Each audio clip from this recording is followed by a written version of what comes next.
Hello and welcome to Monday Night Paranormal Live with myself, Paul and Jenny from Host for Ghosts, Angela from South Coast Ghosts, Julia from Paranation Ghost Hunted Events, and one of our investigators, Luke. We're not sure where the boys are, but I'm sure they're working or something. I think they text. So, welcome. Hope you had a great week and a great weekend of investigations out there. If you have any comments on tonight's topic, which is about sleep paralysis, we had a little mini investigation on Saturday night. A few of us, like the other team, were out and about Leeds and up the country and down the country and over the country. They're all spread out everywhere this weekend. So, a few of us went to our normal place. So, tonight we'll be talking about sleep paralysis. So, give us your thoughts on that and if it's happened to you and what your feelings are about it. I'm sure at some stage we've all had that sleep paralysis, so we can all relate to it, whether it's a medical thing or, other things. I've done a bit of reading up about it, but it makes sense, but some of it doesn't, but we'll get into that topic. So here we go then. So if you have any comments, as I say, put them on send them in and we can answer them, or give us your thoughts on the sleep paralysis. See what your thoughts on it and why we get it, and why we see what we see when we're having it. Hi, Christy, welcome. Good to see you here this evening. So, sleep paralysis. This was the subject brought forward by Julia, and she's had experience. I've had experience of sleep paralysis. Luke, have you? Not too sure. Maybe I can't. Something similar, I think. Angela? I don't think I have. No, I've only had been in a dream where I can't move, but not actually right. What it actually is. It's I don't know, Julie, do you want to tell us about your experience? Or Yeah, mine was way before ghost hunting, way before I started ghost hunting. And I was staying in a hotel, and I felt like, and I hadn't been drinking or anything like that, so I was perfectly sober, went to sleep, and I felt like someone going like that, pushing my shoulder, and I woke up and realized that I was sleeping on my back. So I woke up and I thought, oh, what's pushing me on my shoulder? So I looked, and all I saw was these legs literally standing through the mattress, and you could see the feet on the floor as if the mattress wasn't there. So you could see these feet standing through the mattress on the floor. It's the most weirdest thing to explain. And they were sort of like a grey, khaki, greeny type colour. And I thought, oh my gosh, literally, I think this is a ghost. And you know how you'd normally think, oh, if I saw a ghost, I would be legging it, I'd be screaming. All I could move was my head. I couldn't scream, I couldn't move my arms, I couldn't move my legs, nothing. I don't know whether it's because it was just like sheer terror, and I thought, I've got to see this person's face. So I slowly worked my way up, and he seemed to have this very long, almost like a poacher's green trench coat type thing on with big pockets. Carried on looking up, and I got to sort of about here, and I thought, oh, I've got to see his face, even if this is the last thing I do. I've got to see who this is. Looked at his face, and he was just like looking like that straight down at me, and he had like over his left arm like a rifle or something, and a flat cap, and like a big bushy beard. The only person I can relate him to is the old Zach Dingle in Emmerdale with a big black bushy beard. That's sort of like he looked very similar to him. And I looked at him, and he was looking at me, and I just put my head straight up, looked at the ceiling, closed my eyes, and thought, please go sleep fast, please go sleep fast. And that's my experience of and this was way before ghost hunting, so I was really scared. I didn't know what was happening. Yeah, very, very scary. And you've not had it happen since, or it's the only time it's ever happened? Only time I've woken up and been absolutely scared so much that I don't know whether it's because I was so scared I couldn't move, but I couldn't even scream. I couldn't move my arm. I couldn't move my legs. I couldn't. All I could do is move my head. That's all I could move. And I was like, yeah. So that's whether it is sleep paralysis. I don't know, but it was quite scary, because you couldn't. Normally you would run, wouldn't you? Yeah, Or that yeah. could be like, you'd be out the door, wouldn't you? If a ghost like walked into your lounge, you'd be like, oh my God, quick, run, and but it's not Well, like yeah. that. It's not, wasn't No. like that at all. No. So yeah, that's my experience of the closest I feel I've come to sleep paralysis. It's quite scary, isn't it? Really, if you think about it. Yeah. So mine was a similar sort of thing when I was young. I remember vaguely was obviously going off to sleep. I think I was in my early 20s, I think. And I remember going off to sleep just like the end of a normal working day and all of that type of thing. And I drifted off to sleep. And I remember what I thought was a noise in the room is what sort of woke me. And as I sort of opened my eyes and lifted my head, there was a face right in front of me here. And I could feel it, but I couldn't do anything about it. I couldn't scream, couldn't shout, couldn't move, nothing. All I was doing was looking at this. I can only describe what, I don't know, it looks like a soldier's face, I suppose. Quite weather beaten, that type of really bad looking face. And it was like as close as, like that. You could actually feel not the heat, but you could feel the presence of it. And that lasted. I don't. Do you know what? I don't actually know how long it lasted, to be honest. And I just remember, like Julia saying, but I can remember looking around the room, thinking, "What on earth?" Thinking that must have been in a dream. It got to be in a dream state. And I don't know how long it lasts. I seemed to shut my eyes, and when I reopened it, I was actually sitting up in bed. It literally, I couldn't say how long it lasted. But I just remember closing my eyes thinking, it's got to go, it's got to go, you've got to go. And then when I opened my eyes again, I was sitting like in a reading position in bed. So whatever it was either holding me down. I couldn't move anything, couldn't move my legs. I couldn't even shout. As hard as I was trying to scream or shout, I couldn't. Nothing was coming out. So it was really quite scary. But when you read about sleep paralysis, they say it normally happens just at the moment you're waking up or just at the moment you're going to sleep. It's normally round about the first 20 minutes of you going into a sleep pattern, which is your REM, your rapid eye movement. And they say that it's the thing that sort of confused me with it really is they say it's the brain that's downloading every day. Hi, Paranormal UK. Hi, welcome to Monday night. We're talking about sleep paralysis. And what confused me, and when you read about it and they say, oh, it's the brain downloading information, so it paralyzes your body, why it processes the information, and it's nothing to do with spirits. But why, when you have sleep paralysis, there's always something creepy in it? That's my question.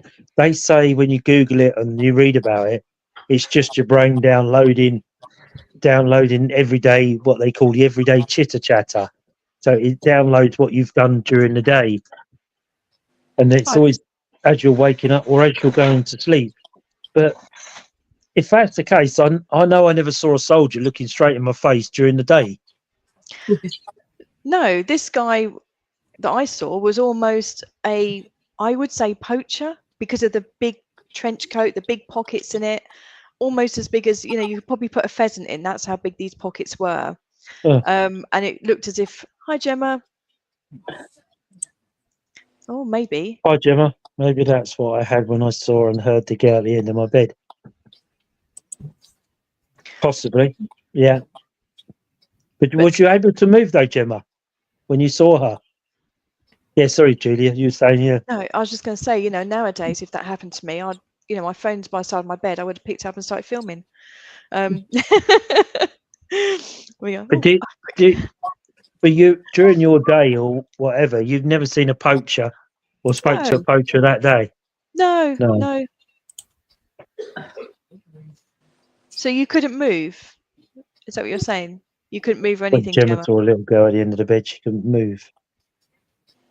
So that's strange, isn't it? Because, you know, all through the day, I never saw a soldier or spoke to a soldier No. ever. I don't think. Obviously, I met soldiers, but I didn't recognise the face. And it was the same as yours, Julia, like you're saying about the poacher.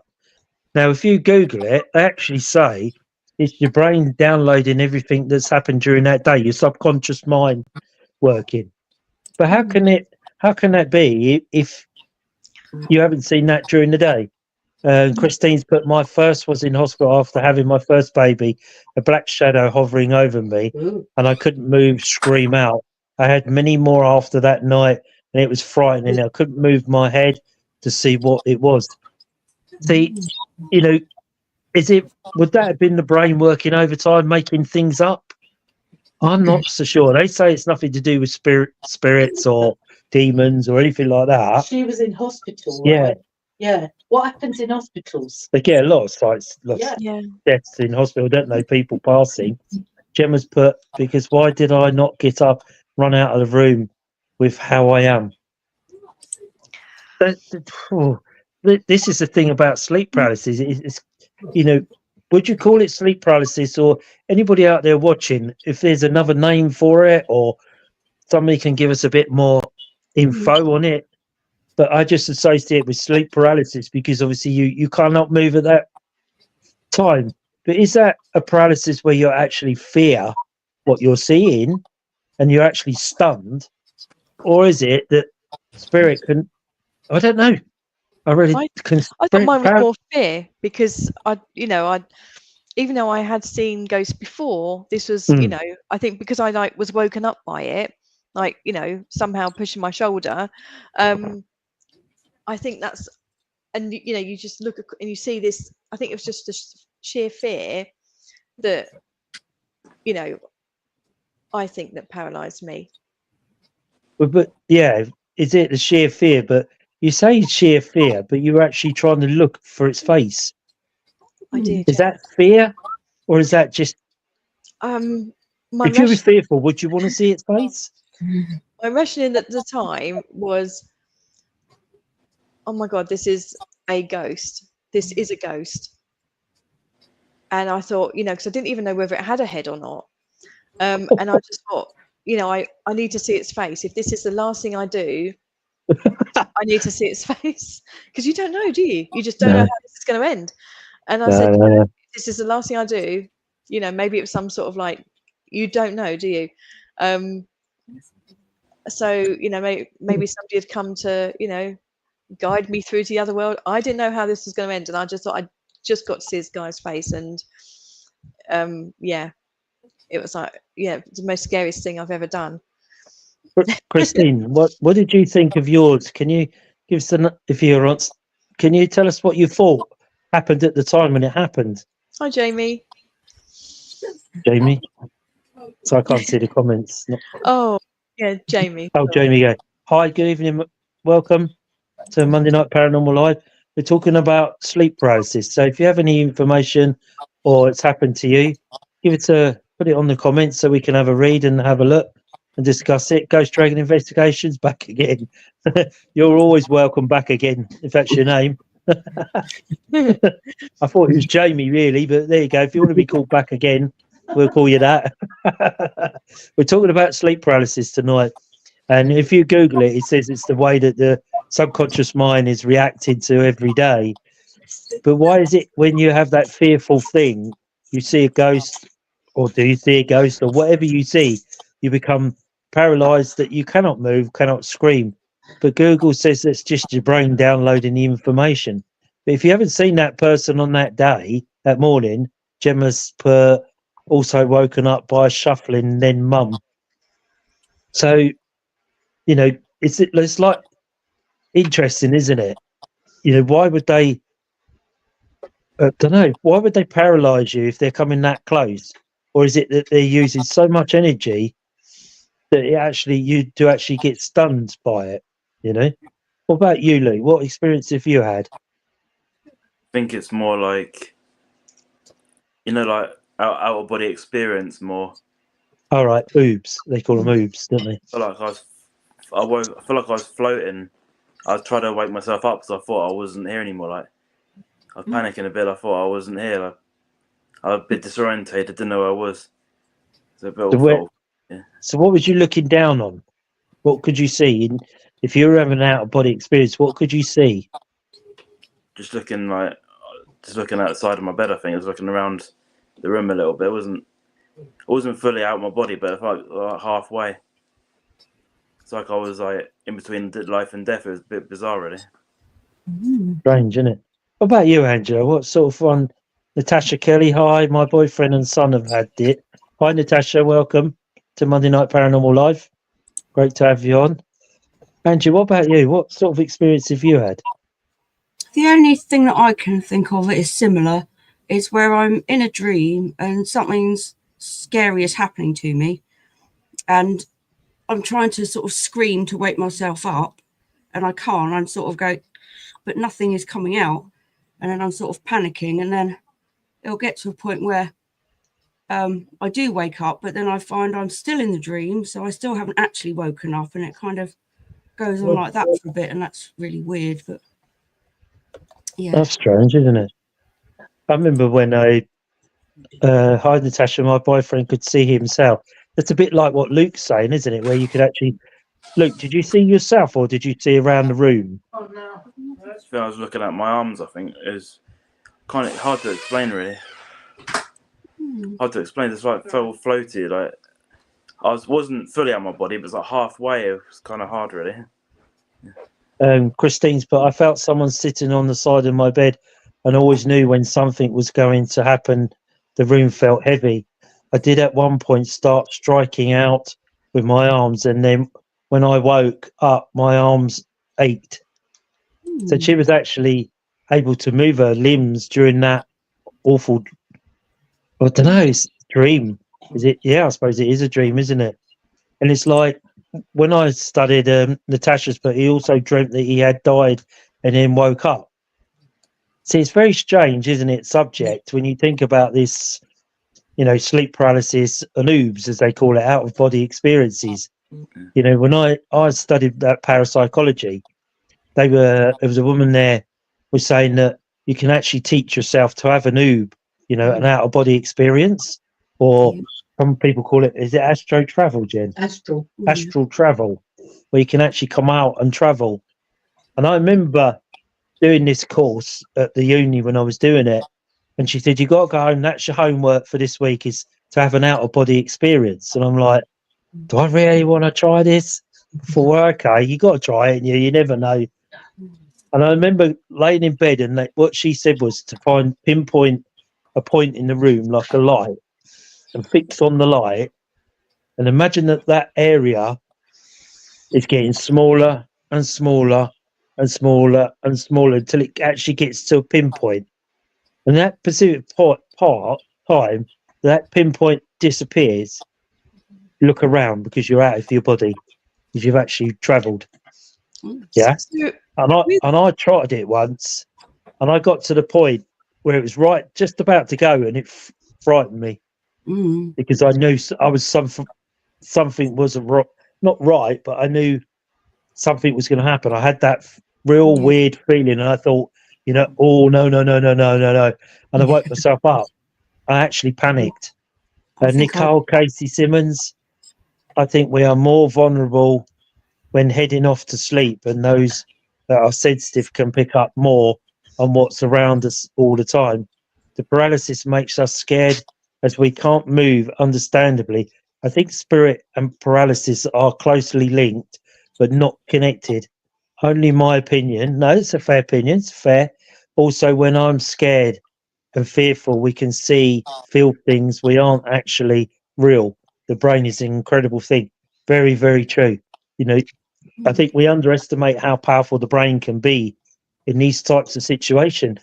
And it's, when you're in a haunting, isn't it? And you get that fight or flight mode come, that's your brain telling you that, isn't it?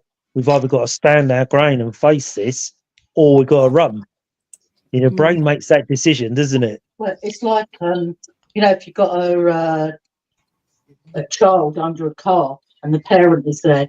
How do you find that strength to lift the car up? Yeah, yeah. That kind of In thing. that moment, that split second moment.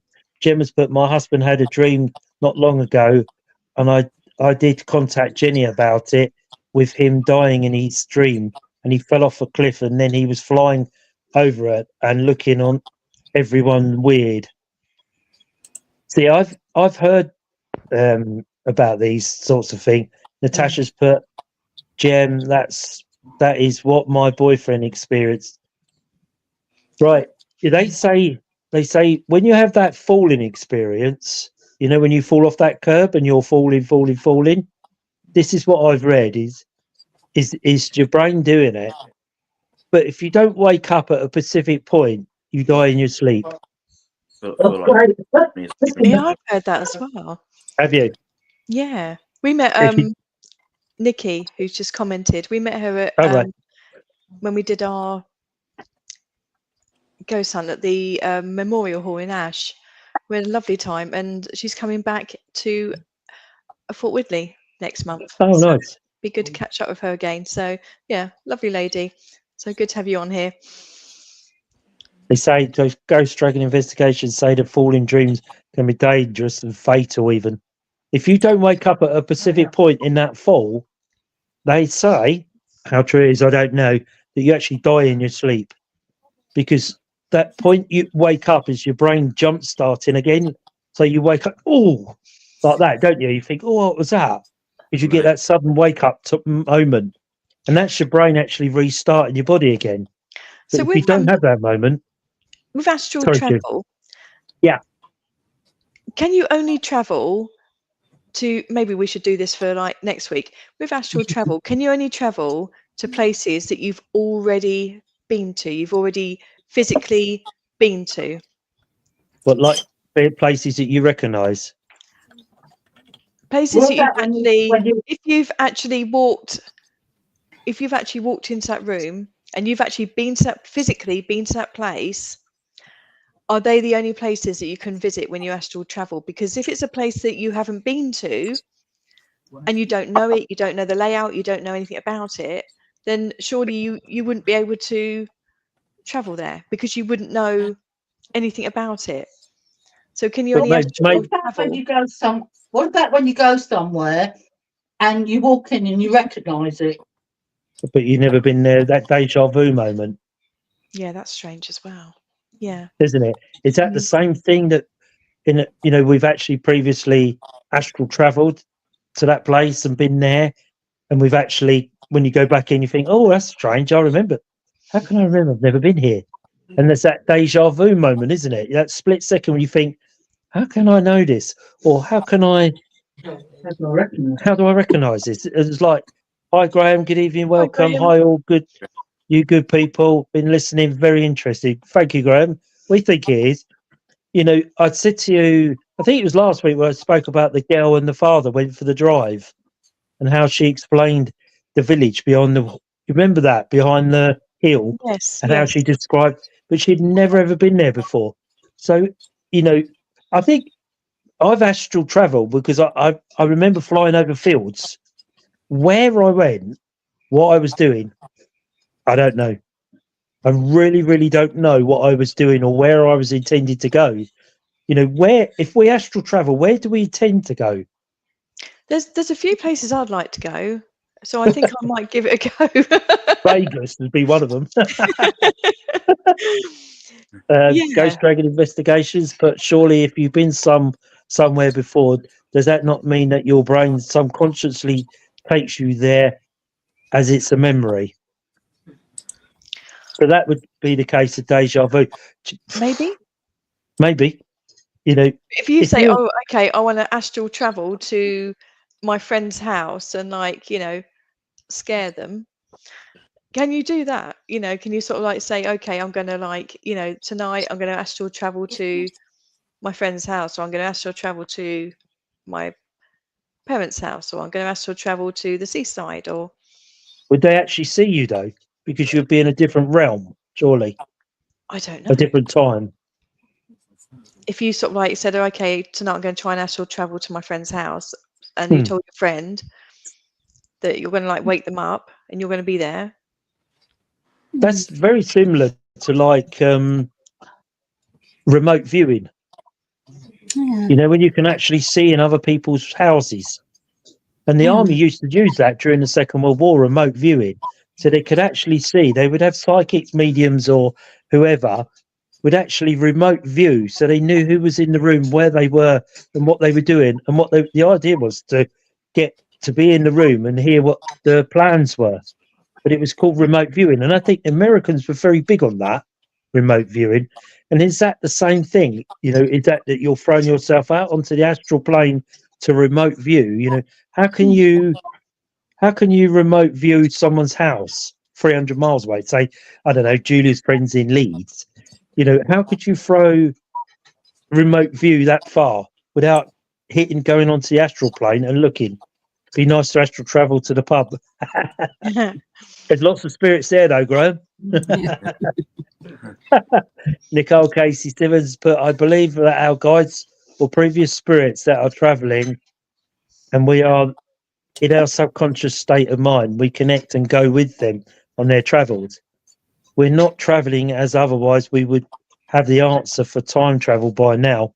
Again, only in my opinion. It's a very good. It's interesting. Yeah, that's an interesting point of view. You know, you see videos of people that have time travelled where they've turned up in the 1930s. There's a very famous video, isn't it, where the lady's walking out with a mobile phone on her ear in 1920. You know, is that time travel? I do believe we can time travel. I don't believe we can't. It's just that we don't know about it because various things don't make sense. So maybe I'll do some astral travel to Noaf, as in Loaf, Fort this weekend and this week, so that when I get there, yeah. Yeah, not the fault. I mean, I wonder, Jen, is it something you can practice astral travel? Or is it something that just happens? No, you can practice it. I've got a book of it somewhere. There you go. So maybe that's homework for next week. See if we can astral travel, Luke. Meet up in the astral. We'll meet in the astral, all of us. Yeah, Everybody on here tonight. So we've got to Google, ask Mr. Know-It-all Google and see how we can astral travel. It's worth a try, isn't it? But I know when they would teach us about out-of-body experiences by having a pinpoint in the centre of the room and concentrate, and you really have to close your mind up. It takes a lot of practice. It took me a while to do it, but when it got to that pinpoint and I knew something was happening to me, I just knew, and I think I got scared. And I just couldn't do that last little bit because she said what could happen is what you should do is when you meet that point and you actually come out, look down on yourself because you'll be out of your body looking down. And people have this during operations, don't they? Yeah. I think. Yeah. You know, or traumatic situations, whatever. They can hear the surgeon talking. Yeah. And they're looking down on themselves, aren't they, on the operating theatre, or, you know, that's an out-of-body experience, isn't it? Yeah, last January, my friend was in hospital and she was really ill and she was like almost at the point of dying. And I think she was on a table and she said she could remember sort of coming out of her body and looking down and seeing herself there. And I don't know if that just shocked her or something, but she was like about to die and she saw like all the people in the room and everything. She said it was a really calm and peaceful experience, but then it wasn't her time and she came back in.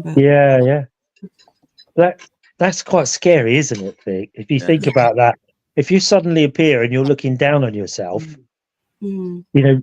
No, but it's not scary. It's like Angela said, you have the sense of peace. Yeah. Is it a sense of peace and quietness, or just the peace that? I don't know. Everything was all right, really, and she shouldn't be worrying about it. Like, oh no, this is what's supposed to happen. It wasn't supposed to happen. She came back. It's a strange thing to think about, isn't it? You know, sleep paralysis and out-of-body experiences, and you know, it's, you know, when you're ghost hunting and you see something and things happen. You know, do we get we don't get paralysis then, do we? When we're frightened, a door slams, or you see an apparition, or something really terrible happens in the room, and everybody's screaming, a bit like the Lamb, where everybody suddenly goes into that massive panic mode. But you don't paralyze yourself then, do you? No. Why is it when you go off to sleep? I know your brains are active, and it's your subconscious mind's working really hard, and it's downloading, as they call the everyday chitter chatter of your daily job, and it's like Julia says, when you have a really busy week, and you're recalling everything. Did I do that? Have I got that done? And then you drift off to sleep, but then suddenly you have this spirit, whatever it is, suddenly appear in front of you where you are paralyzed and you can't do anything, but it's not something or someone you've met during that day. That's what I can't get in my head. Gemma's, but I've never heard of astro travel before, and I'm going to go on Google to find out more about this. Astral. Gemma, it's astral, not astro. Astral. But it may be something worth trying. What about you, Luke? Would you try something like that? Yeah, I would. Yeah. Well, Nicole, sorry. No, I was Nicole's going to put that's because we are in a high alert, but when we're in relaxed state and then they can't move, your brain function isn't the same. Yeah, I suppose between being in the awakened state and the sleep state, your brain is obviously must be quite dormant, mustn't it? Because it's not got any sight to deal with or any hearing, things like that, because you're drifting off to sleep. So maybe that's the time that your brain, I know they call it REM, don't they? Rapid eye movement, which is the time where your brain is at its most active. And the funny thing is, I tried that once at work. And I put like a car multimeter either side, the probe either side of my head, seeing if I could measure voltage in my brain. And when you think about something really high, the voltage actually rises on the meter. You actually see the needle move. And if you could think of something like I was thinking, I can't remember what it was, and people were saying, "What are you doing?" Yeah, what are you? And I put one probe either side of my head. Yeah, if you try it, Angela, and then think of something, watch the needle rise. And then when you think of something calm, the needle comes back down again. So it shows you the activity in your brain, because it's electrical waves, isn't it? Are we able to see it on the screen? I don't know. You might be able to see it. You try it. It actually works. I tried it at work. Obviously, where's the kids? Get one of the kids. No, they'll probably dig it in you. Yeah. Oh, there's too many buttons. What setting do I put it on? Just go for MV, millivolts. Is it MV on there?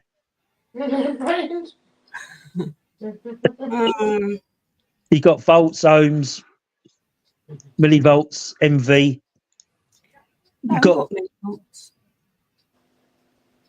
Go on to volts then, V, the normal V. A live experiment. You're mad. Oh, I don't know. Let's try that one. See what happens. So just put one either side and then think of something really strongly and watch the needle move. It moves. There you go. It really? You just It need does, to hold yeah. the thing. Just need to hold the thing, because I can't. Hold it up at the camera. Who is it? Is that It moves, Angela. Hold this at the It camera. actually moves. It does work. I'm telling you. Watch the needle move. So if Angela closes her eyes and thinks of something, look, the voltage changing. 2.3, 2.4. And if you think of something calming, Angela, that voltage will drop. So think you're on a beach. There it goes. Look. Dropping, yeah. See how the voltage drops inside your brain. There you go. Think So of Angela's naughty children. Think of naughty children. Oh, ding, ding, ding. You don't have to think of them. They're already there. It's really high now. There you go. Look, see it going up as you're thinking, as your brain's more active. There you go. Amazing. We do funny things at work. So try it at home. That's cool. That's amazing. Yeah. So I don't know whether anybody else watching thinks we're absolutely mad by doing this, but it's an experiment into how active your brain is. You know, because if you think your brain is controlled by electrical waves, isn't it? Going backwards and forwards. So when your brain is at its most active, the voltage within your head is a lot higher. And as you come out of that sleep, that REM sleep, your brain's starting to slow down. So the voltage starts to slowly diminish until it gets to 0 volt, which is the point that your brain's fully asleep. Did you not know that? No. Graham's put, we go to a Catholic church because Sheila is Catholic. And the priest was talking about out-of-body experiences. In one case, a woman could see the surgeon drop a pen and pick it up. And there's no way that she could have known that. Yeah. That's fascinating, isn't it? Yeah. You know, if I don't know anybody that would come on here and talk about their out-of-body experience, but I'd be gasp to hear someone's story and, you know, how it led to that point and how they got to that point of it being like Graham's saying, where she could actually see him drop a pen and pick it up. You know, is it at that point when you're out of body experience, can you make a noise? Can you do anything? Or are you just frozen in that specific time? You know, you're just there and looking down. Sorry, Judith? I don't think you can. I think it's just, you're just a floating being, aren't you? I don't think there's, I don't know. I don't think you'd be able to say anything. Sorry, Luke, what was that? I tried to pinch my arm when I was like doing it to see if I'm still awake. At one point, I couldn't touch my arm because I was like, put my hand through my arm like I was see-through. It's bizarre. Because if you spoke, wouldn't that come from your body that's laying down rather than your spirit? You thought so. Because could that be your soul floating above your body? Because they say that, you know, obviously when we pass away, you know, that the vessel that we travel in obviously goes. We all know that because we can see physically that we do die. But is it spiritually, our energy is what we're seeing that floats above us? So we're seeing our soul that's moved about, comes out. You know, is that an out of body experience where your soul is above you, looking down on you? You know, is it in the sleep paralysis? You know, is it that you're that frightened that your soul is actually frozen and that you can't actually move? And I don't know. It's a very good question, isn't it, about sleep paralysis? You know, whether you'll ever find the answer, somebody on here must know something about it, you know, but I know on Google it says that, you know, it's only that it's a human thing. It's not a spiritual thing. It's where the brain's at its most active and it's doing what it needs to do to shut down. But as you see by the meter there, how you can get the voltage by thinking of something and increasing activity in your brain, is that how you can get yourself to have an out-of-body experience? You know, is it by making your brain work that you can actually feel yourself go? Ghost Dragon Investigations put, my wife's uncle is a medium and his wife has watched his soul leave his body at night and the return home hours later. That's quite scary, isn't it? That is something else. But you do see on the video, don't you, when the people die, you see their body disappear up. You know, they have caught it on video. But whether you could sit there and watch someone go and then sit there and wait for them to come back, there must be another level, mustn't it? Hours later, I mean, does that body just lay there dormless, just lay there and do nothing? You know, because I don't know. It's quite scary, that, thinking about that. You know, if you have an out-of-body experience, you know, are you paralyzed then? Because your soul is floating above you, or the energy or the power pack or whatever you want to call it out of your body is above you looking down? You know, I don't know. It's quite scary thinking about it coming out and then going off for a couple of hours and coming back. I mean, couldn't they go and do the shopping or something? You know, come back with some shopping or do my housework. Something or other. Save you going out later. Send your astral body shopping. Go to sleep. Say, right, go to Sainsbury's. I want aisle 4. I want beans and that. Come back with it. You'll wake up in the morning, it'd be a Sainsbury's bag by your bed with a set of beans and bits in it. That you would be imagine really if he could do Ghost Dragon investigations, but he once wrote down all the information about a little girl that James Bulger and his mate killed before it was even announced on the telly. That is something else, isn't it? So when he was astro travel, did he actually see astral travel? Did he actually see what had happened? How would he have known that information other than seen it? I don't know. I mean, it's a bit of a mind-blowing subject, really, isn't it? When you think I about. knew I had it somewhere. Oh, there you go. Jen's found a book. Understanding astral projection. Cool. Nice. okay. And It's Is too, it, Anthony Martin. is it quite thick or is it quite a thin No, one? it's only a thin book. Oh, that's good then. Look, it's only very thin. We don't do much reading nowadays. It says exploration in the world beyond the body. What it's called. Oh, Understanding astral projection. And it just talks about Egyptian therapy. Are dreams real or just reality? Be quite interesting to read up about that, wouldn't it? Yeah. this week I'm going to be dreaming about ghost hunting. And Yeah. we're all going to be ghost hunting somewhere, and I will see your faces. Like, oh yeah, did some big ghost hunting. Ghost Dragon Investor, he had a little girl lost in the spiritual realm, and he talked to her, and she told him what had happened.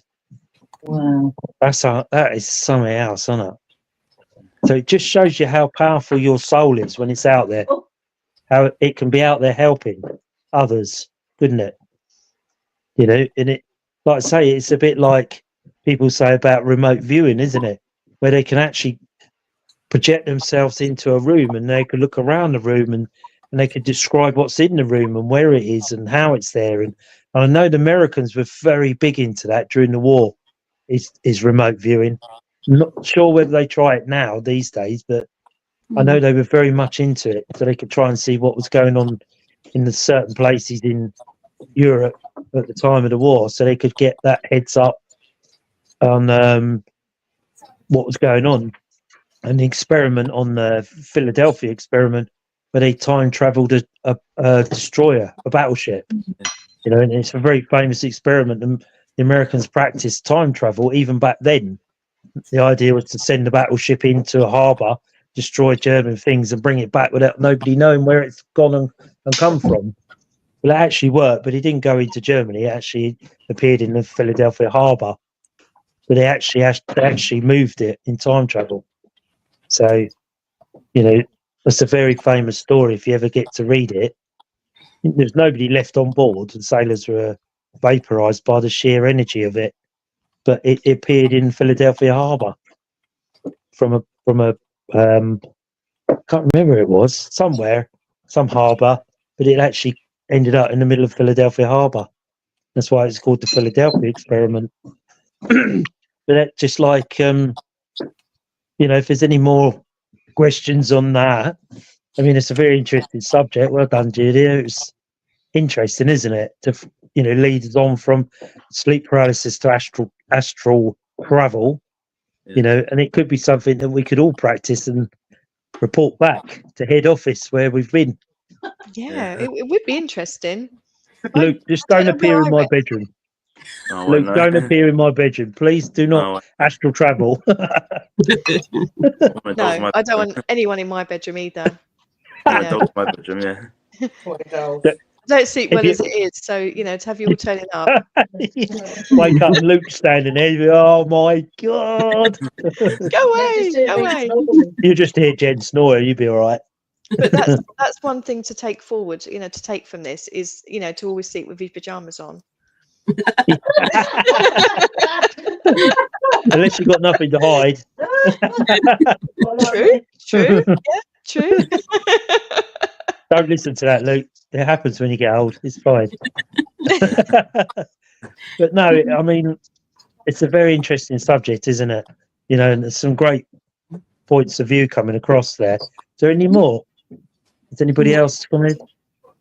No, I don't think there's.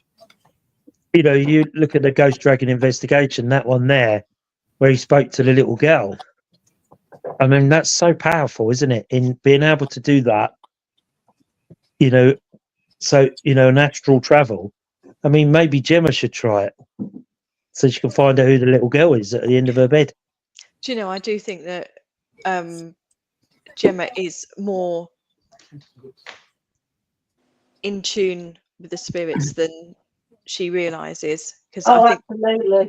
there are Yeah. times when she knows that, you know, it makes her jump, and or she darts out of somewhere, and I think it is because she senses they're there. There's a reason why she was brought to Paranation, isn't there? There's a reason why she was brought to do ghost hunting. Yeah. Yeah, it's a strange path, isn't it? It's not down to instinct either, is it? It's when that connection's made. And obviously, like, you know, like Jen's saying, that connection with Gemma, it's some people don't want that connection, do they? Because they're scared of what could happen. But sometimes it's not such a bad thing. If you don't like it, then it's okay. But if you're a jumpy person, it's not always a good thing, is it? Because you're forever looking over your shoulder with that feeling. And that brings us onto Saturday night at Waverley Abbey. What a really strange night that was. Yeah. A very strange night. Yeah. Wasn't it, Luke? Yeah. We started off in I think it's the Cloisters, you know, where we always meet and have a chat and laugh and Yeah. you know, have a bit of a joke before we do anything. We always, you know, hello, how are you, and all that sort of stuff. And it was quite good. It was, you know, we started all of that again, but we put the cat balls out. We had the laser grid out. Had a little music box I got, and someone that's developing music boxes lent me to have a go with. So we had that out. So there was myself, Jen, and Dora there. Obviously, Andrew's away. Julia was away. Luke turned up a little bit later with Lynn and Amy. So we were standing in there. When we first got there, cat balls were going off in the fireplace and on one of the pillars all the time. You know, we were asking, is everybody here? And they would flash away. I caught it on a video, so I'll send it over so you can see it. And then we thought we heard some noises. And you know, when you're at Waverley Abbey, it's always in the side of your corner of your eye.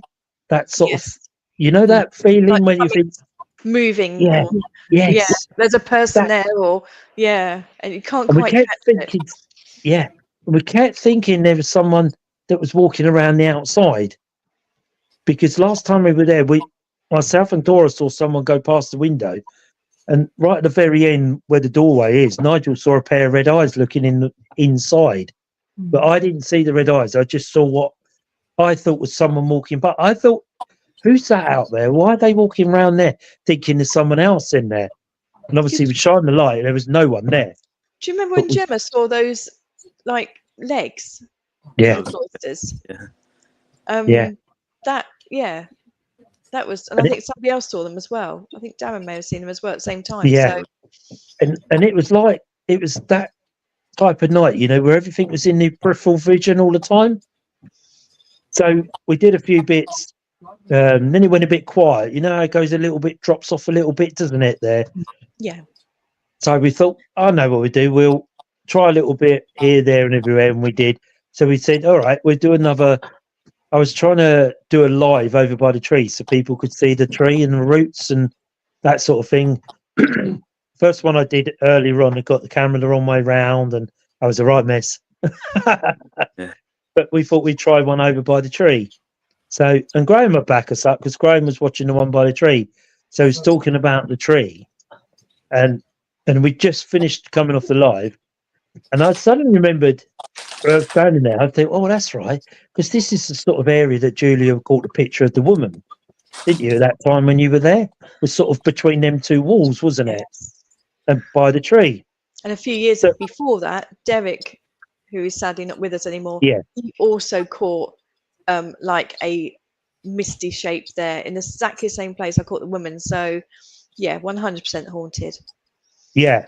So I thought, oh, I know what I'll do. I'll call out for the Grey Lady, knowing that we were sort of just a little way by the tree. So we were sort of in that direction by the wall. You know where the tree is, and you've got the two gaps in the wall. So we're standing there. It's a clear night, few clouds. You know, you could see the stars, couldn't you, Luke? It wasn't an overcast night or anything like that. So we're standing there. Is anybody here? And blah, blah, blah, blah. You know, there's normal sort of stuff.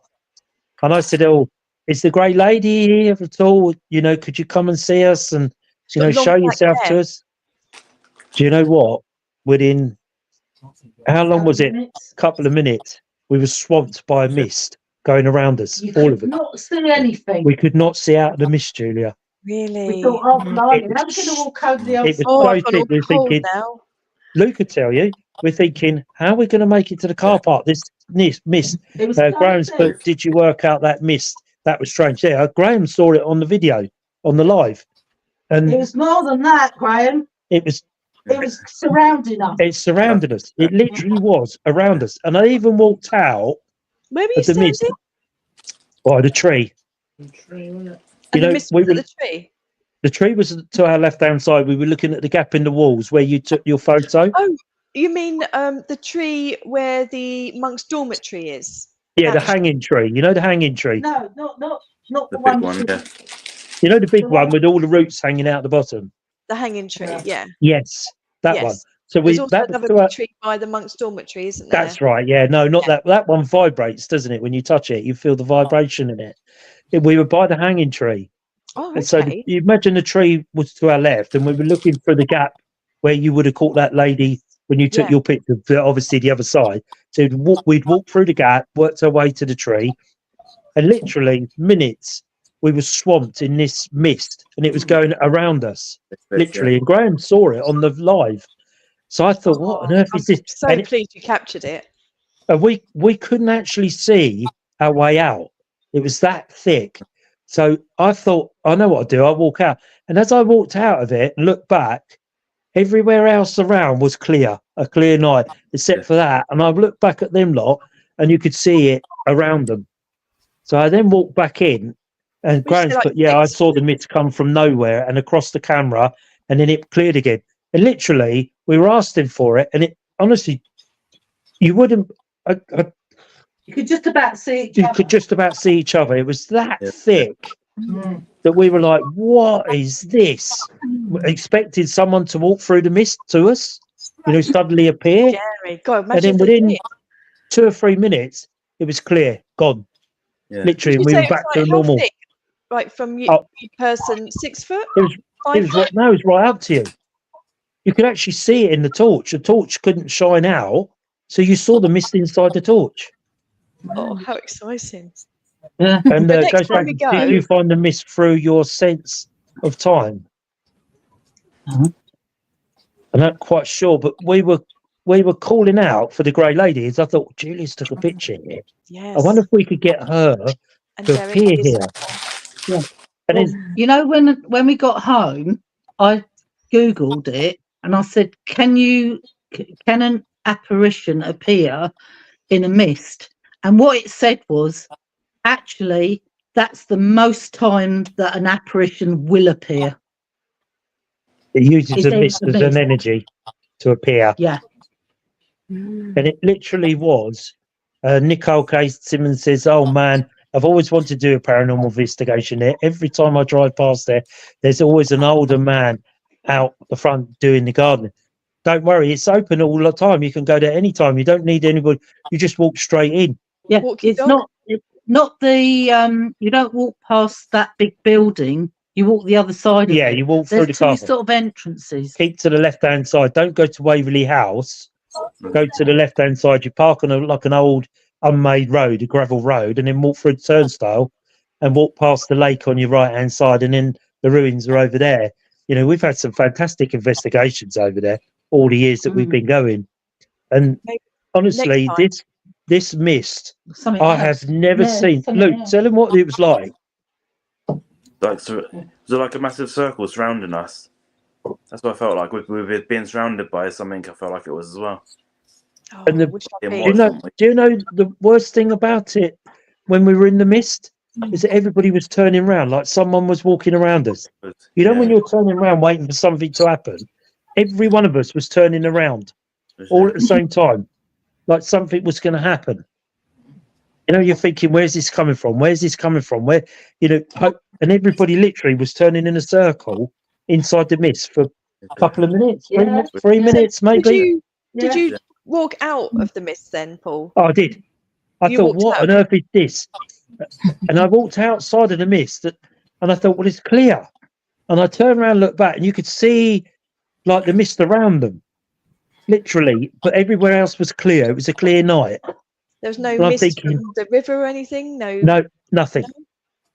Because when I walked out the mist, because when you were in it, we couldn't actually see where the way out was, because it was that thick. We're thinking, how are we going to get out of here? It was quite thick, but didn't thin out when it went away. Just a mass, really, with no edges. That's exactly what it was, Graham. I missed the comment from Ghost Dragon Investigations. We found that the mist form, they seem to make time disappear, and they have no clue of what's been going on. To be honest with you, we sort of all stood there after it disappeared and went, what was that? Didn't we, Luke? We were sort of all looking at each other saying, how can it be gone?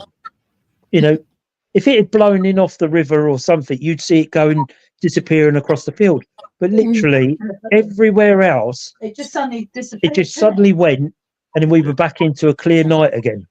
Yeah. The most strangest thing I'd ever seen. But literally, when it was around us, we could not see the ruins from the where we were standing. It was that thick. Or you couldn't even see that. You couldn't see the house lit up. Yeah. I don't know if you can see that, but this is Derek's photo. Can't really see the arches there. I can't see, but there's like There's an apparition there. if you can see that. I don't know how close I See a can little get bit, without it disappearing. Yeah, you could just make it out just a little bit there. But Yeah. literally, And that's more of like a mist, isn't it? That's more Yeah. like a misty. Yeah. no, Gemma when sent me Julie goes close to the screen, Yeah, it blacks it's it out. on. You can't see it. You just Oh, you have to But- send it to us. like Julie was saying, it's more like a mist. Hmm. But it Yeah. literally was. We were thinking, how are we going to find our way out of here Yeah. with this thick fog? And it literally was solid, like Graham was saying. It was solid, and it seemed to disappear as quick as it came, didn't it, Luke? Yeah, it didn't come back again, no. And never came back again after. it Even though we all sort of stood there. I don't know how long it was. A couple of minutes, 3 minutes, might be less. I don't know. But it was actually, It was a good 5 minutes. when you were shining the torch, the beam of the torch never made it out of the mist. It was like driving in fog. You know, when you drive in the fog, we'll have a look at that in a minute. When you're driving in the fog, you know how your headlights bounce back at you, but all the It's like torches, that. all the torches were Yeah. bouncing back, and every one of us was turning round in a circle. Weren't we, Luke? We was, trying to see It was where like something was coming in. it was. You probably can't see it, but that's my one of a lady. That's right, yeah, right in the middle there, isn't it? Like looks Is it like in the she's middle? just like bending down. Yeah, right in the middle. It looks like she's Yeah. like bending over. And then Cracking a couple of picture. seconds before, she is the other. She's like turned to the other direction with her Yeah. hands in the air. So That's a mad picture. That's so absolutely good picture. amazing. And that Yeah. was just before it got dark. So that was, yeah. I always find dusk is probably the best time to get excellent to get good photos. As you can see in the bottom left hand corner, you can see Julia's picture there, The and you one, see the apparition in the middle there. the and more then to the faded right. one, the first Yeah. picture, that's Derek's one. And That's then the mad, other isn't it? Yeah. of mine, you tell by like different photo quality, but the others are mine. Yeah. So because my main interest is like ghost photos and ghosts on Yeah. video. So, you know, I always take loads of photos because that's one of my main interests. But you know, I always say to people, take loads of photos because you just don't know what you're going to capture. And you know, we got the proof to to prove that. Yeah. So But the most amazing thing was that was I Graham reckon it was messaged me her. on the I reckon live. it was her. These are Yeah. photos Mum. sent me. Who sent that? Gemma. These are Waverley All Abbey right. photos. Missed. Got that See- behind. See, that was exactly what it was. It was solid. You know, even the beams of the torches were bouncing back. It was that solid of mist. It was unreal. And we I were all think it's thinking, her. how are we going to find our way out the gate? But you know what it's like there. You'll always find your way out anyway, won't you? You've only got to head for the house and you know you're on your way out. Is that the house in the background, Gemma, with those lights? Is that the house? Looks like it, doesn't it? Just in the Yeah. corner. Yeah. Yeah. I think that was her. I think you're right because it suddenly came to me when we were standing there. Thought this is sort of the area. Julia took a picture and saw that grey lady or that lady standing there was between sort of around about the twin walls, you know. And I thought, I wonder if it's worth just having a bit of a shout out and see whether we could get something to happen. Yeah, she's just got very long black hair, white, grey type dress type thing on. But is it a woman or is it a man? Is it a man with like really long hair? Mm. We don't That's know. a good point. I don't know, but it was like, I don't know about what Lynn felt and Luke felt, but it was just like something was coming in. You know, when you're looking around in a circle, you're sort of going around in a circle. You think something's coming in here, something's going to walk in here, and you really had that feeling something was coming in, and it was not a horrible feeling. You're thinking, where's it? You know, last thing you want to do is turn around and it's standing right behind you. And it just went as quick as it came. It just went. It went, Graham, I tell you, it was there really thick on the live because I was happening while I was doing the live, and then it came that quick and that thick, and then it went as quick as it came, 2 or 3 minutes, and it had gone. Ghost Dragon Investigation, we had that twice at Ham Hill, where the stone circle is, and the mist came from nowhere, and we lost track of time and where we were, and it was exactly like that.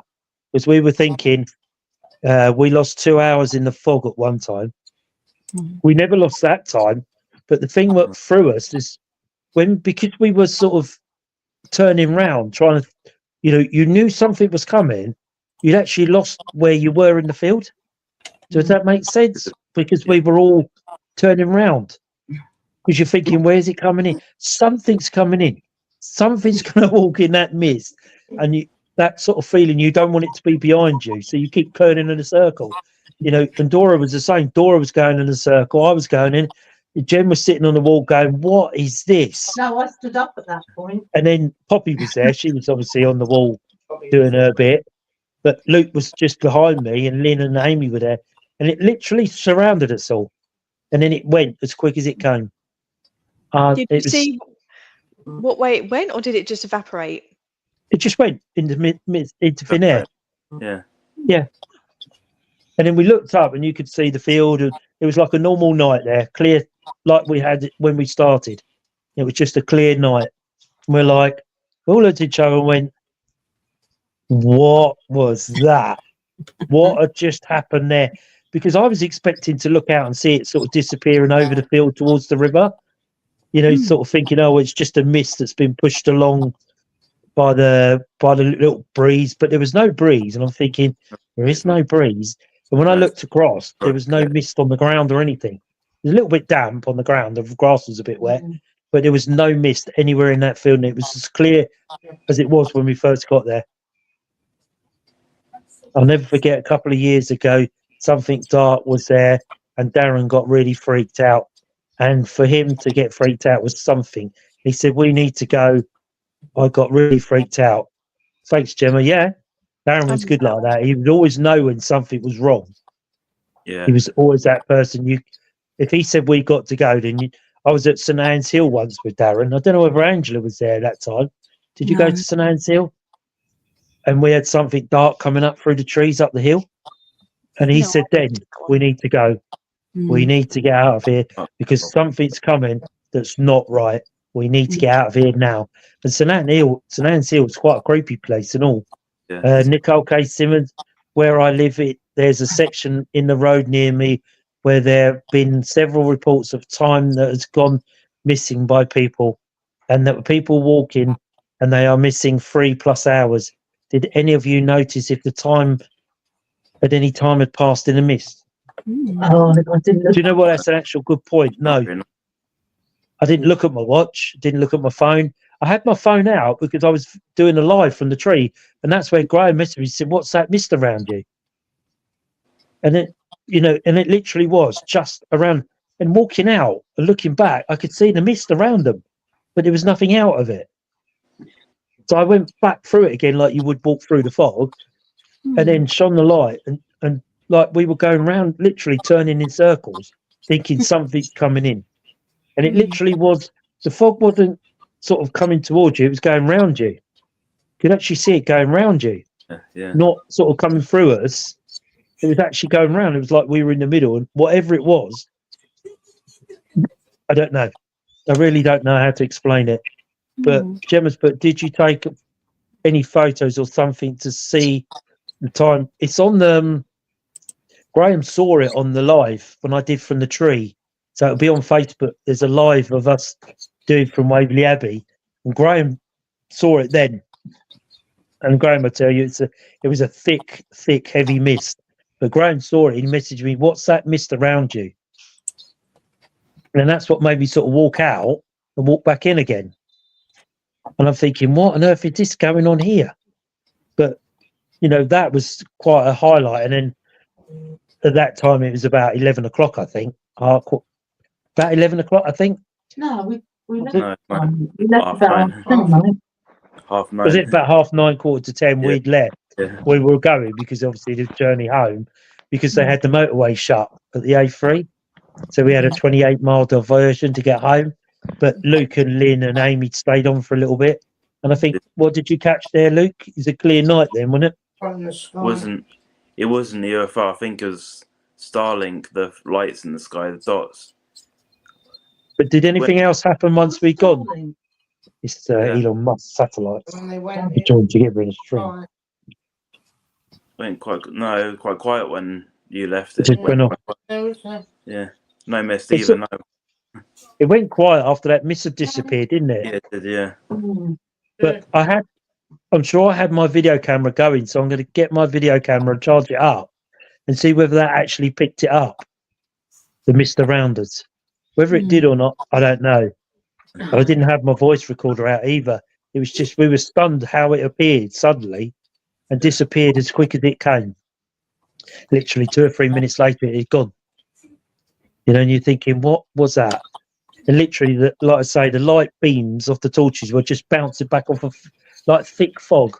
It's the only way I could explain it, like heavy fog, and your headlights were bouncing back, so you couldn't actually see your way out of the abbey. Although you'd obviously find your way out, wouldn't you? Because been there so many times, you've got reference points to house lights.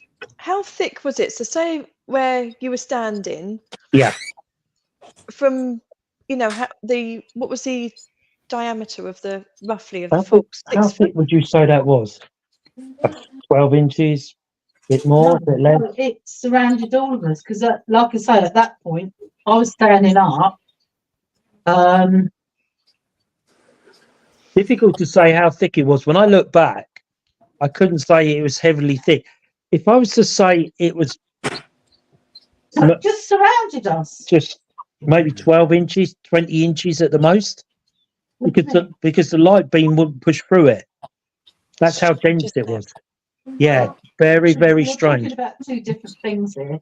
Dense. It was No, how Julia's saying, how wide would you think it was? 15 feet. No, it surrounded all of us. Yeah, but right, it was surrounding us. We were standing together, were we? No, it was probably a circle of about 20, 30 foot. Yeah. Because we were all sort of staggered around. But in thickness, I don't know. Yeah, we just couldn't see. In denseness. In the dense. We could hardly see each other. We could hardly look around and see each other. You can see nothing. No. That's how dense it was. And like the light, I'd say the torch lights were bouncing back. So that's how thick it was that the LED lights couldn't penetrate the mist. It's got to have been her, hasn't it? I think so.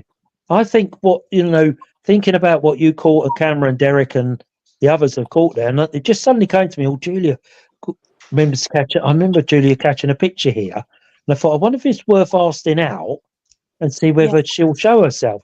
And whether I don't know, but something showed itself, but obviously not as in an apparition or a feature, but as in a heavy mist. Maybe she can like show herself in like different ways, like as maybe the mist is what you see before you see the actual person, because the one that Derek caught was like quite misty and in the same place, because I knew Derek had caught a ghost there, but she was quite misty when Derek took the photo.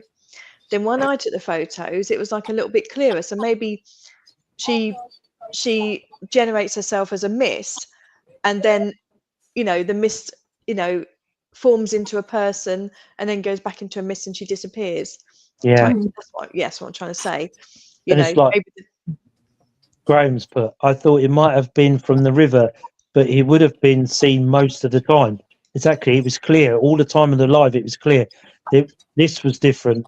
Appeared from nowhere, and not a gradual appearance. Just quickly came across, and it was like a person kind of movement. And it literally appeared out of nowhere, didn't it, Luke? Did you? You couldn't see it coming across the field like you think, oh, well, that's just come off the lake or that's come off the river, and it's slowly blowing through. But in the lives, if you look at the tree's not even moving. There's no wind, no breeze, and it was suddenly there. Literally, and it's quite away from the river as well. The tree, isn't it? Yeah. It's not like right next to the river where you might have a little bit of a secluded spot where there's a bit of mist that blows on you. It's quite away from the river, isn't it? Yes, yeah, it is, because we were beyond the walls, but we were standing really probably within 2 or 3 feet of the tree, and that's how close. And it just literally appeared and disappeared, like Graham saying. But it was a different type. It's not the mist that you think, oh well, it was different. It's something. It was thick. It was there. Try that. Next time we go, we'll try that. Nicola Casey Simmons, 2014. There was a report from another paranormal group reporting about a sudden fog on their investigation. Have a Google, and the others have reported fog too. And it literally was a thick we never knew fog. that. Although we was calling it mist, but it was like I say to you, it's like driving in a thick fog where we just couldn't see out. Just imagine how much history there is in the land and what could have happened there. Could be anything. Absolutely, Ghost Dragon Investigator. Absolutely. We think that place has so many different layers to it that we're just scratching the surface. I mean, that's the place where the Julia and them thought they saw this dragon flying. They saw something flying that was huge. Is that right, Julia? It was something weird, wasn't it? Something big was flying through the air, and I think probably about 6 of us saw it, and it was bigger than a bat. And I think that place has so many different levels to it that I think we only just scratch the surface of that, I think the more we go, the more we're learning. Like this woman, Derek went there. Well, he went with us many, many moons ago, many years ago, and he caught this misty shadow thing, thing.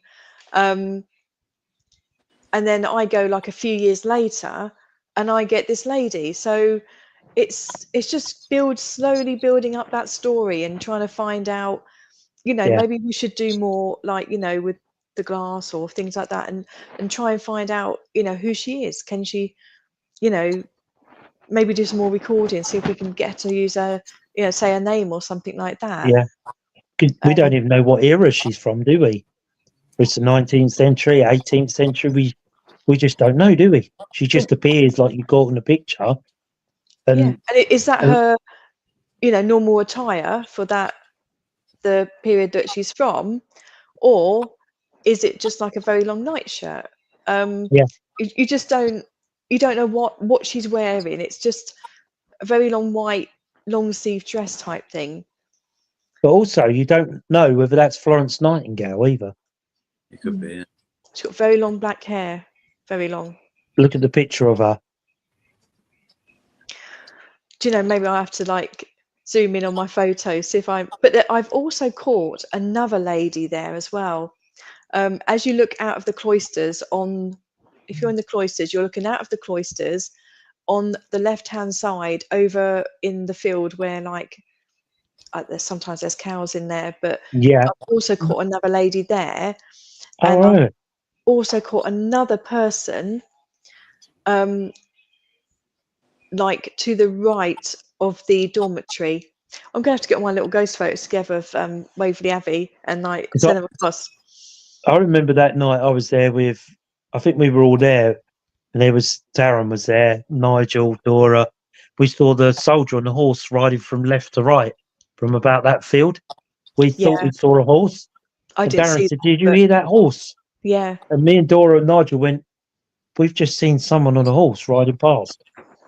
And literally we run over there.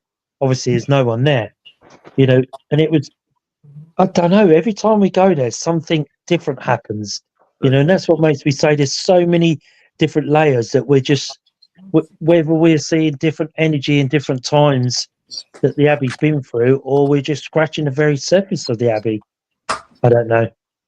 But it was just, like they say, it was a thick, thick fog. Literally was, that we couldn't see our way out. Maybe So we're getting closer to it. Maybe we're getting closer. We're taking photos. She's been around us, or he's been around us. So maybe we're getting closer to finding out. Maybe this person wants to tell us something. Yeah. Why would you stand like that, your hands up like that? And yes, yeah. Trying to wave, trying to be noticed. Maybe, like you say, maybe trying to make. Yeah, I'm here.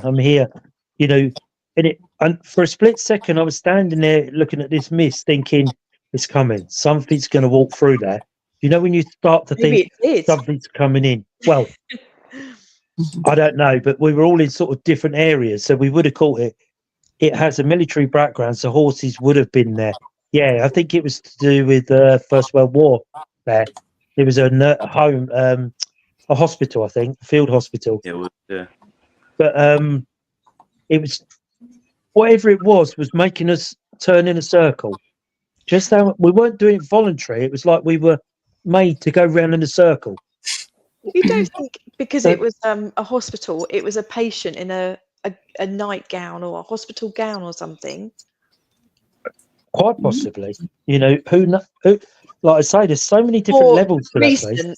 More of a recent ghost than an older ghost. Yeah, yeah.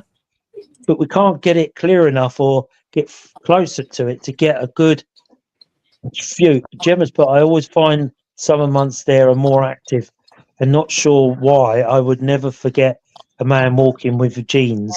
Darren saw two, only half of him. He was walking towards us so fast.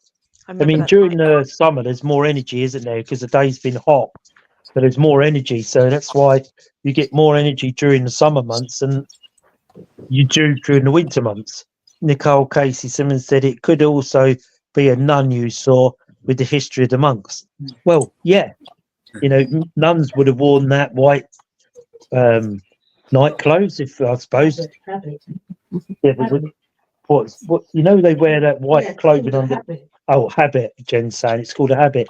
Is it that the picture's showing a nun with the habit, and she's like, I'm here. Can anybody see me? Because why would she have her arms raised? Is it help me, I'm here, someone help me, that type thing? But we've just not got close enough to. That's what I'm doing tomorrow, trying to zoom in and sharpen her face so we can see who she is. Yeah, yeah, and it'd be worth it. And next time we go back, it's like Ludgershall Castle grounds. But the other day it was quiet and seemed quiet, but still, but in some of the recordings, it sounded like there was a gale force wind blowing.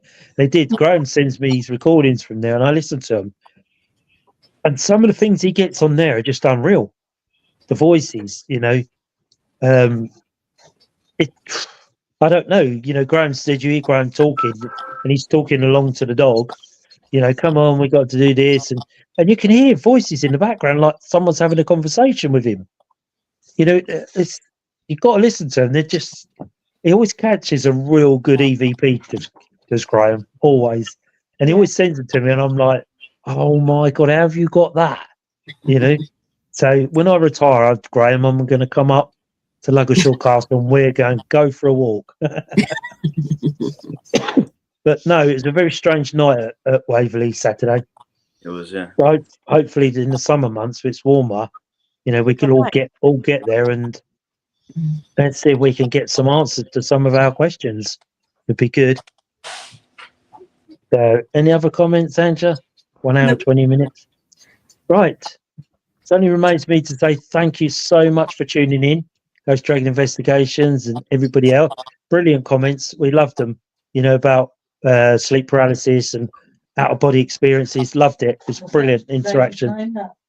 That lady who's making comments. What was the lady's name making the comments? The double barrel. Double barrel name. Nicola. Nicola Casey Simmons. Yeah. Sorry, Nicola. I'm old. You have to forgive me. So thank you for your comments. So interesting. Graham, again, Ghost Dragon Investigator. Everybody that's commented tonight has been brilliant. You know, there's some real good questions answered and some real good sightings of out-of-body experiences. It's brilliant. Thank you and enjoyed the rest of your week. And you, Nicola Casey Simmons, you have a safe week. See you at Widley, Yeah, Nicola. we'll see you at Widley. Come and see us because we look better in the flesh than we do on here, believe it or not. No, we don't. We ain't got a makeup department, that's for sure. Especially after a long week, we don't. Yeah, it's like we're like, you know, yeah. We look human. Lots of rest this week. Lots of rest because we've got a big one Saturday. So Yes, big lots of place. rest. So it just reminds me to say thank you so much. Julia, do you want some final instructions for Not the Fault Saturday for people watching? Loaf as in loaf. Yes, everybody that's coming Saturday, we're doing it 7 p.m. to 1 a.m. Car park is in the parade ground at the fort, so there's no issues with parking or anything. And this is Paranation's very first time going. I believe a couple of people coming with us have been before, so they'll be able to like show us around and all the most creepy places. So really looking forward to it. Never been there before, so excited, and yeah, hopefully it's going to be a really good one. Just warm and comfy because it's going to be chilly. It's a fort. It's a cold, damp fort, but I think somebody did say it's a little bit warmer than some of the forts we've been in. So oh, you're working. Yeah, at least you'll be warm. So yeah, cool. Just very, very warm. It's going to be a cold one. Is it sold out? Have you got any more tickets if people want to come along? We've got 3 spaces, I think. 3, we might be able to squeeze another 4th in, but yeah, we've got about 3 spaces, 3 or 4 spaces. So if anyone's still interested in coming along to Noaf Fort this Saturday. Yeah, you know, message one of us, get in touch, or visit the website paranation.co.uk, and you can purchase a ticket there. But we've got some great venues coming up. Come and join us. Yeah, all good welcome. Team. Small team welcome, all welcome. So that's a sales pitch there. Can you see the live? Can't find it. Jackie can't. Jackie said she can't see the live. Don't know why. So only remains to say thank you everybody for tuning in tonight. It's been an absolutely brilliant night. So good suggestion. You know, some good answers, some good questions, and some good things came out of it. So I hope you really enjoyed it tonight. So we love all the interaction and people messaging us and telling us their ideas and their thoughts. That's what this is all about, the Monday Night Paranormal Live. So next Monday we'll be talking about Not the Fault. So we'll have all the ghostly experiences and all the things that have happened to us, or even if we got chased out of there and the spirits didn't want us there. But we'll try and catch what we can. I'll go over the footage on my video, see if I can pick up that fog, see if my camera's got it. So I'll be really over the moon if it's caught it. So let's hope, fingers crossed, we've got it. So it only remains me to say thank you so much, Angela, Julia, Luke, and everybody else that's tuned in. So everybody have a safe week, and we'll see you next Monday. Take care. Bye.